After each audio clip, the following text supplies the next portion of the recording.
And thanks to for joining us this hour. Really happy to have you here. You know, one thing that was definitely different about this weekend's big day of protest against Trump is that this time the protests got a lot of mainstream media coverage.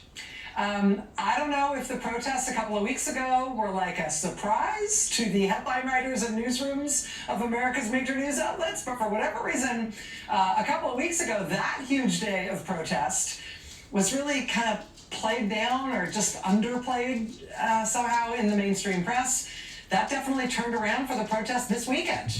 Headline, New York Times, shame. Protesters nationwide rally again to condemn Trump policies. Thousands of demonstrators rallied at hundreds of events on Saturday to speak out against the president's handling of immigration, civil liberties, job cuts, and many other issues. The Times front page protest photos and protest signs like these ones: for sale, democracy, and resist, if not now, when, and arrest the kidnappers. Headline, Washington Post, 51 protests rally small towns and big cities against Trump policies. Protesters gathered in hundreds of rallies across the country to denounce President Donald Trump. The Washington Post, in its coverage, front paged a big crowd in Washington, D.C. at the Washington Monument, including this sign front and center: innocent until proven guilty.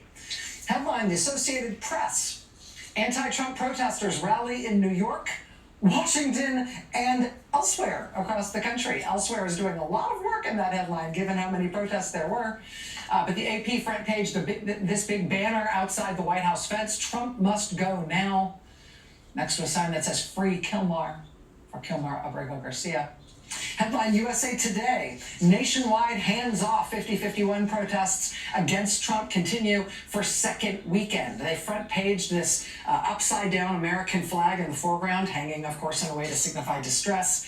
And then you can see the signs there: no king, and impeach, remove, imprison. Headline, CNN, protesters denounce Trump administration in nationwide rallies while supporting impacted communities. Here's the Boston Globe, no kings, anti-Trump demonstrations around Boston invoke American Revolution. Here's the BBC, thousands join anti-Trump protests across U.S. Front paging this is a good sign. I've only ever seen this once. Don't piratize Social Security. That's very well done. Here's The Guardian, which is also based in Britain. Protesters filled the streets in cities across the U.S. to denounce Trump agenda. Here's Reuters, the news service. Thousands of protesters rally against Trump across the United States. Here's Bloomberg, anti-Trump protesters turn out from New York City to San Francisco, and may I suggest, everywhere in between.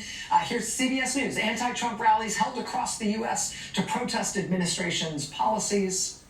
Here's NPR, protesters unite against Trump in hundreds of rallies across the U.S. No more tariffs on the sign there.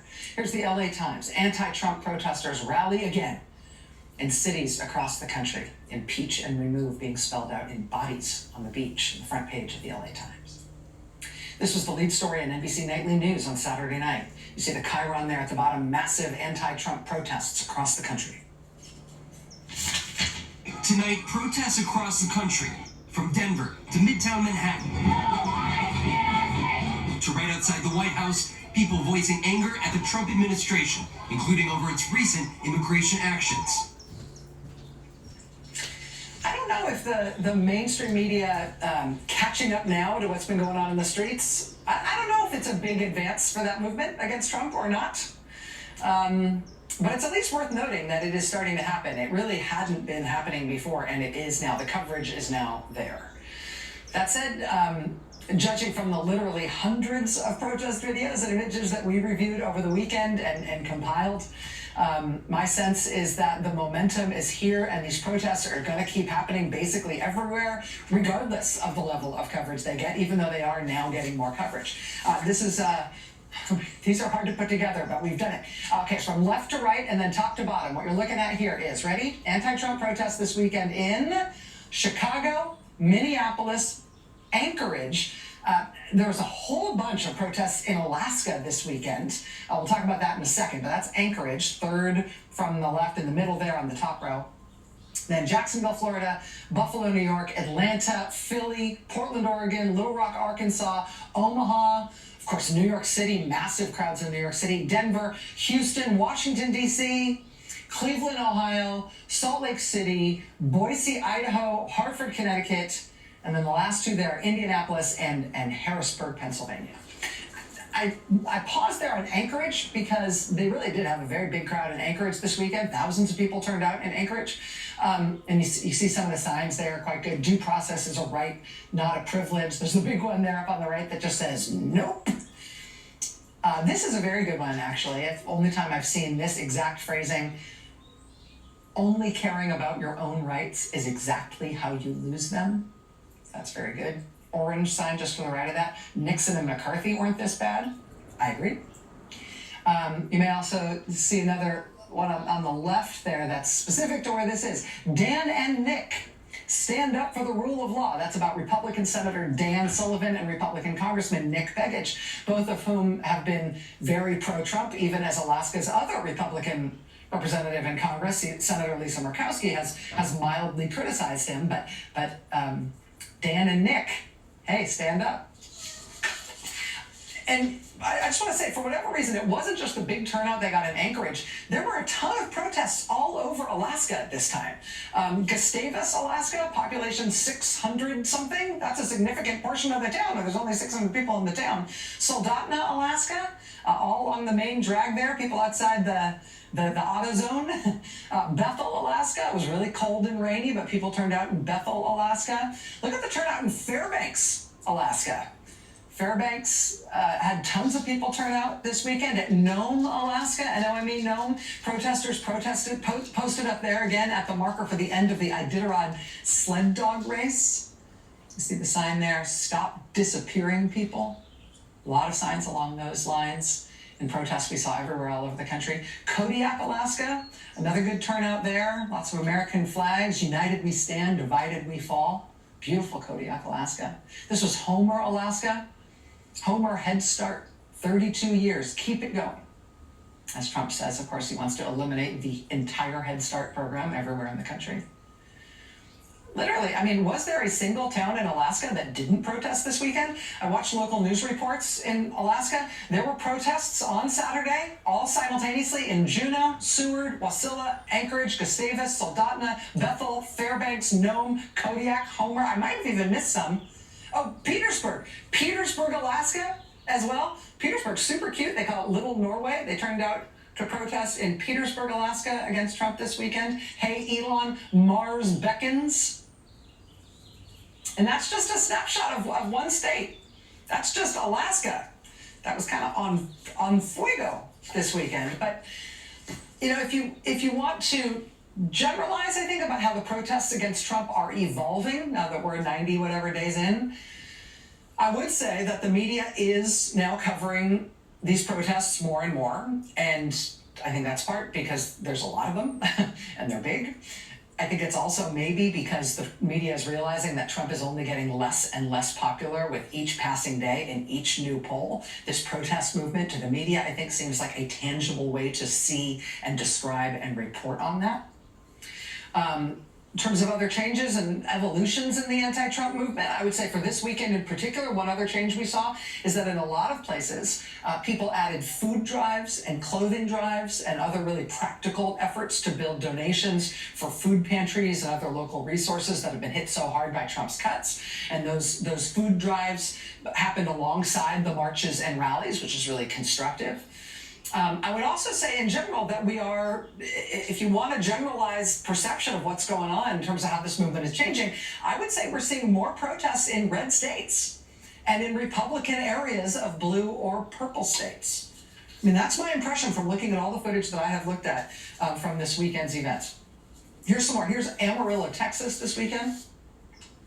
Here's the big turnout they got in Atlanta, Georgia this weekend. Tons of people turned out in Atlanta. Really big turnout in Boise, Idaho. Boise again and again and again has been turning out huge numbers of people in Idaho. Here's Carson City, Nevada. Look how many people turned out in Carson City, including outside the state legislature building there. Carson City, of course, the capital.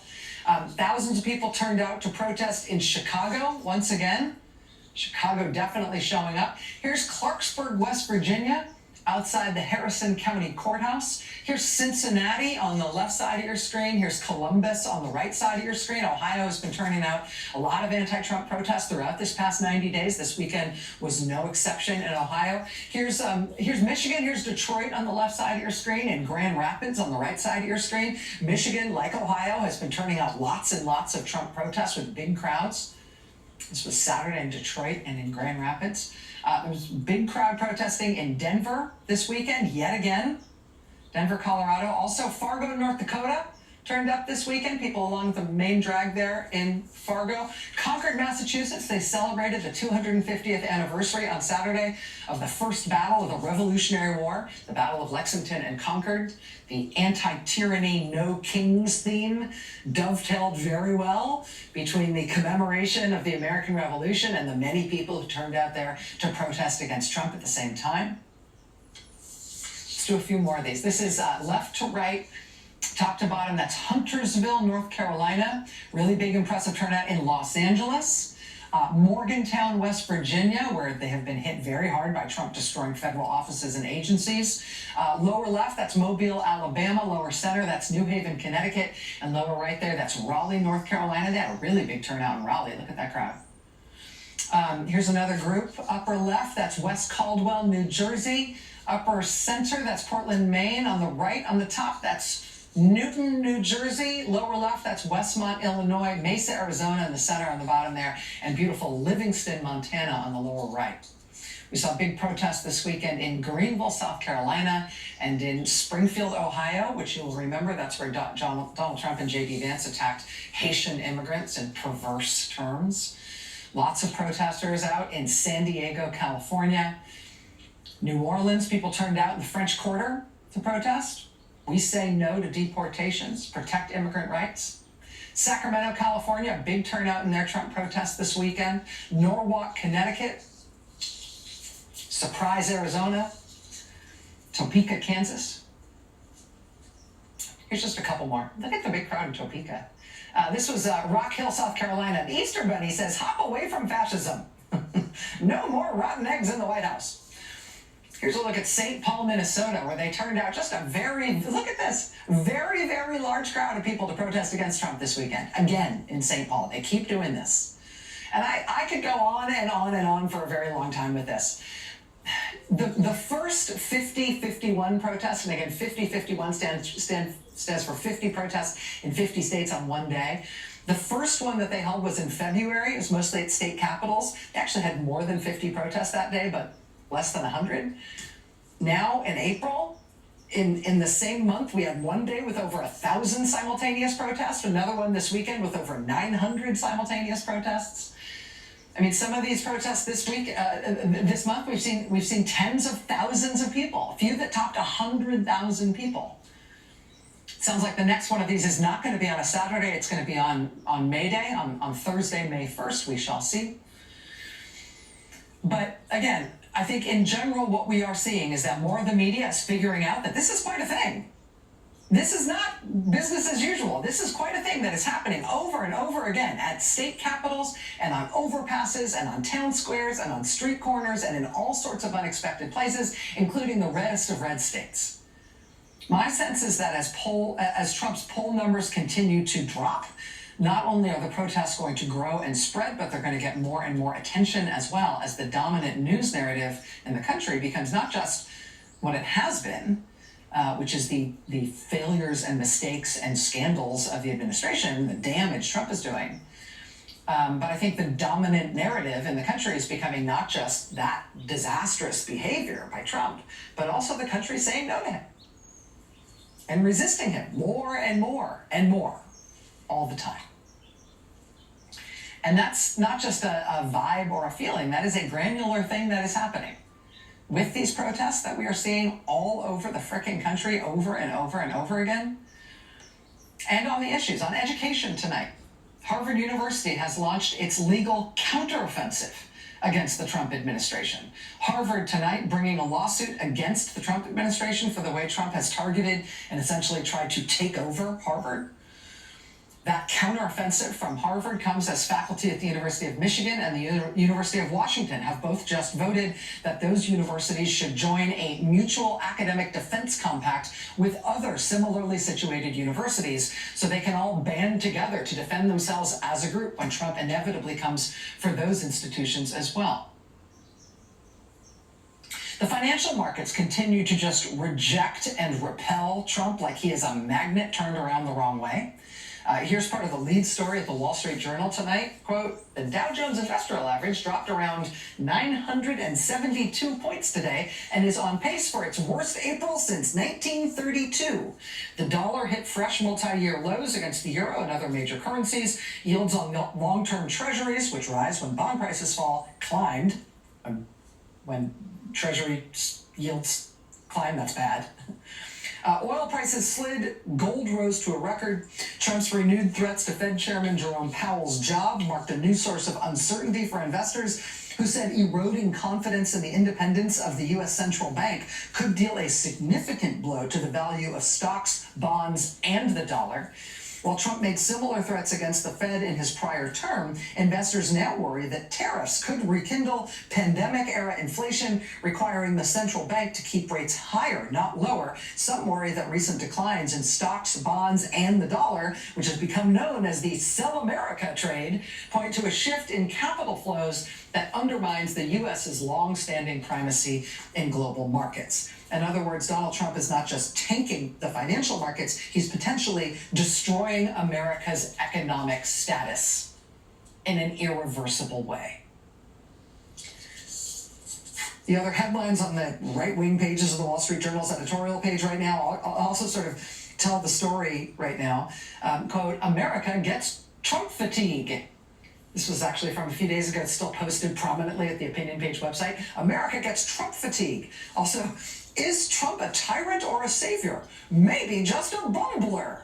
That counts as good news for Trump right now in the financial press. The Wall Street Journal also warning that Trump now appears to be possessed of economic plans that are, quote, an even dumber idea than tariffs. That's what the way they put it in the headline.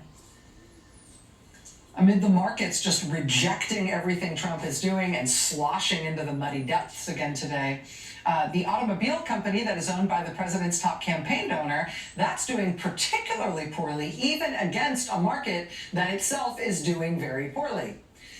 Here's the Journal again tonight. Quote, the past few months have been particularly punishing for Tesla, which fell about 5.8% today. Tesla's shares have plummeted 44% in 2025 so far. Today, Tesla dropped outside the largest 10 U.S. companies by market value for the first time since June 2024. Tesla is grappling with slower sales and a damaged brand, with Chief Executive Elon Musk's prominent role in the Trump administration alienating some customers. The company is set to report earnings tomorrow, Tuesday. Analysts are expecting a year-over-year drop in Tesla profits. The Washington Post reports that Elon Musk may be heading toward the end of his time in Washington. That first quarter earnings report that his car company is due to give tomorrow, it does look like it's not going to be good, and that may give him a business excuse that he might be looking for to get out of Washington. After all, his time in Washington kind of started bad and has been scuttling worse and worse all the time. His Department of Government Efficiency, DOGE thing, is a mix of embarrassment for its errors and its palpable confusion, and horror and anger for how much damage it is doing to the U.S. government, with really nothing positive to show for itself at all. Even if the whole idea of DOGE was cutting spending, the Trump administration is spending more on a daily basis than the Biden administration was. So even if the whole good idea of DOGE is less government spending, it has absolutely failed at that, with Trump spending more than Biden did. Musk's cocky assertions about 150-year-olds getting Social Security were immediately debunked and showed him to just not understand the data he was looking at, which is very embarrassing for a man whose whole brand is, look how smart I am. Musk's time in Washington has been marked by White House officials snarking anonymously to the press, like Rolling Stone magazine, about the perception by some in the White House that Mr. Musk appears to be high all the time. Also, that he's possibly the most annoying person on the planet. I keep using the word annoying, but the word doesn't do the situation justice. Musk apparently tried to get a top secret briefing from the Pentagon on China war plans. That was promptly reported in the New York Times, which led President Trump to show that he was both absolutely unaware that his top campaign donor had arranged this for himself. Trump then very quickly made clear that he didn't think something like that should happen. And so it was canceled, and Elon had to eat that too. Musk then tried to get back into the money and politics game where he'd done so well, getting Trump into the White House in the first place. He went very publicly all in with massive spending, ostentatious spending, and personal appearances to try to sway the Wisconsin State Supreme Court election. Elon Musk's candidate then lost by double digits in an election that was universally branded as a referendum on Elon Musk. Musk then installed his own choice as acting IRS commissioner. Treasury Secretary Scott Bessent then complained to Trump and uninstalled the guy 2 days later. Musk then took a loud public stance against Donald Trump's tariffs. Trump has ignored his loud public stance against them and kept the tariffs and all their disastrous implications, including for Musk's own car company. Musk then started a loud public beef with Trump advisor Peter Navarro. Trump decided, quite obviously, to keep Peter Navarro, and we haven't heard much from Elon Musk ever since.